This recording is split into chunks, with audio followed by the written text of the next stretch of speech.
What is it about the Amen break? What's the fascination? Is it the punch of the snare drum? Or maybe the overall groove of the loop? Obviously, it seems to have infected a great many musicians. Here's one more example, and a kind of odd one at that. Perry Farrell, as some know as the frontman for Jane's Addiction and Porno for Pyros, making some kind of hybrid rock jungle cover of Led Zeppelin's Whole Lotta Love.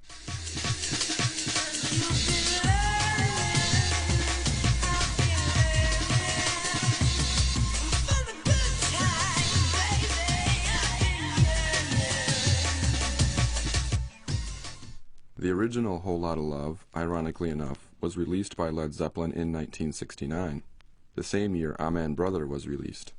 Indeed, the Amen break appears quite adaptable to a range of music genres and tastes. So perhaps an important question is, where are the Winstons during all this? Sample-based music both in the US and abroad mushroomed during the 1990s. Were they around to witness the transformation of their breakbeat from a baby boomer soul groove into a staple for underground electronic music? Did any of the members of the band care about its blatant appropriation, seemingly without consent, by musicians in rave and hip-hop? Perhaps Richard Spencer, a founding member of the Winstons and the copyright holder of Amen Brother, and who interestingly enough left the music biz and later received a PhD in political science, simply didn't care. Perhaps he, like many people during hip-hop's early years, didn't see it and other sample-based music as having any potential beyond a limited underground appeal. During the 80s, when DJs plundered old jazz and R&B records looking for samples, hip-hop in particular and electronic music in general were not the pop phenomena and moneymakers we know them as today. There seemed to be a brief few sort of glory years back then, when the novelty of sampling and the rate at which it was being employed as a new technique grew faster than the rate at which any sort of copyright bureaucracy could maintain the law. Older bits of sampling were appropriated, perhaps under the assumption of their being able to be freely used, in the spirit of a pledge to new forms. In other words, sampling was not seen as merely rehashing past sounds, but as an attempt to make new from something old, an artistic strategy as time-honored as creative expression itself. Only when these urban forms began receiving a lot of attention and making a lot of money did people, and more importantly, corporate bigwigs who held the copyrights to much of the back catalog of contemporary American music, start cracking down on copyright violation. Remarkably, though, the Winstons, who by the way do still exist today, although in name only as none of the original members play in the band any longer, never pursued legal action against those hundreds of instances of the Amen break's appropriation over the last 20 years. It seemed the Amen, by the sheer amount of its use by producers and DJs around the world, had entered into a type of public domain, if not legally, then certainly culturally. At any rate, during Jungle's transformation from an underground club status to a more user-friendly electronica, as the media likes to call it, a curious chain of events happened. Advertising agencies, always looking for new angles to help peddle consumer products by tapping into what the kids on the margins are listening to these days, started using breakbeats, including the Amen, in television commercials. For example, here's a Jeep ad running in Southern California right now, promoting their Extreme Jeep Snow event. Nothing handles the winter elements like a Jeep 4x4, except, of course, you. Now, during the Extreme Jeep Snow event, visit your Jeep dealer and get a lift pass to Sugar Bowl, Bear Mountain, or Snow Summit. You'll also get a chance to win a legendary Grand Cherokee. And now, California buyers get 0+ on Grand Cherokee. Now, noticing a rise in popularity in breakbeat music and recognizing a growing market of commercial producers wishing to use the Amen break, third-party companies started selling it through what seemed to be completely legal channels.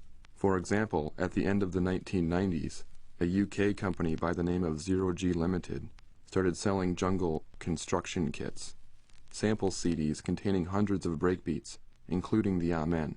Here is their version of it from their Jungle Warfare sample CD, which, by the way, is copyrighted 2002 by Zero G. And here's the original Amen break again, taken from the actual Winston's vinyl release I bought off eBay, copyrighted 1969. I sped the break up slightly to match a jungle tempo.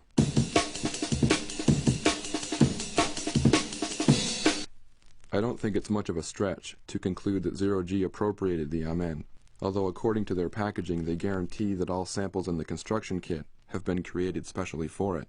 Likewise, nowhere in their literature does it mention any licensing of the Amen from the Winstons. So, here we have two copyrights of the same material. How can this be? Furthermore, while I can use Zero G's version of the Amen to make and sell music, I don't own the Amen sample I bought from them. I only own a license from them to use it. I cannot take their Amen and make and sell my own sample CD kit. Thus, in some ways, the Amen belongs less now to the Winstons and more to companies like Zero G Limited. Why do I bring any of this up? What is significant about the Amen break? I'm talking about it here because I think its story is a good example illustrating the rise and subsequent problematic of digital sampling in relation to today's increasingly stringent copyright and trademark laws. To trace the history of the Amen break is to trace the history of a brief period of time when it seemed digital tools offered a potentially unlimited amount of new forms of expression, where cultural production, at least musically, was full of possibilities by virtue of being able to freely appropriate from the musical past, to make new combinations and thus new meanings.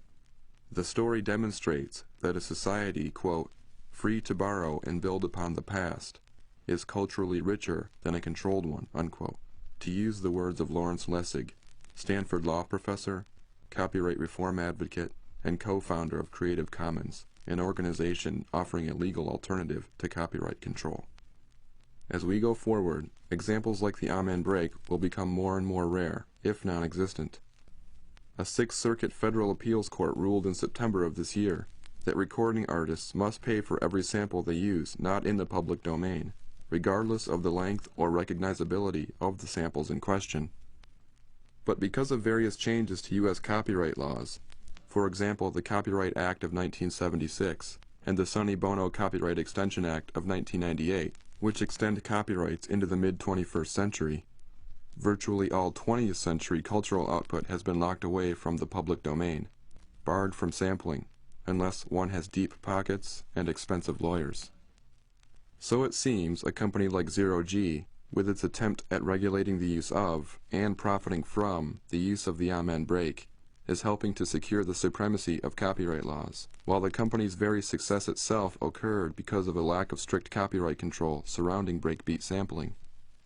In other words, not only does the innovation within culture grow when copyright is flexible, so do its markets and capital.